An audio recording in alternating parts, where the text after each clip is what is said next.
દિવાળીના તહેવાર પહેલા સોનાના ભાવમાં એકાએક વધારો થતા આપણને પ્રશ્ન થતો હતો કે શું હવે લગ્ન પ્રસંગમાં સોનાની ખરીદી કરી શકીશું કે કેમ, પરંતુ તહેવારના દિવસો પૂરા થતા જ સોનાના ભાવમાં 10,000નો ઘટાડો જોવા મળ્યો. તો અચાનક સોનાના ભાવમાં ઘટાડો કેમ થયો અને તેના પાછળના કારણો શું છે તે અંગે વાત કરીશું આજે આ વિડીયોમાં. નમસ્કાર, ન્યૂઝ કેપિટલની સાથે હું છું મિક્ષુ ઠક્કર.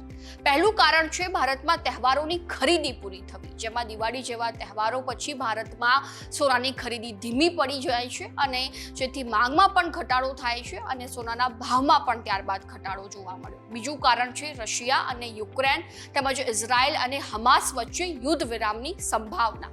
અને ત્રીજું કારણ છે પ્રોફિટ ટેકિંગ અને વધુ પડતી ખરીદીના સંકેતો, જેમાં રોકાણકારો સોનાના ભાવમાં તેજી આવતા પોતાનો પ્રોફિટ બુક કરી રહ્યા છે અને તેના કારણે સોનાના ભાવમાં સતત ઘટાડો જોવા મળી રહ્યો છે. તો આ મુદ્દા અંગે તમારું શું કહેવું છે એ પણ અમારા કોમેન્ટ બોક્સમાં જણાવી દેજો અને ન્યૂઝ કેપિટલને ફોલો કરવાનું ભૂલતા નહીં.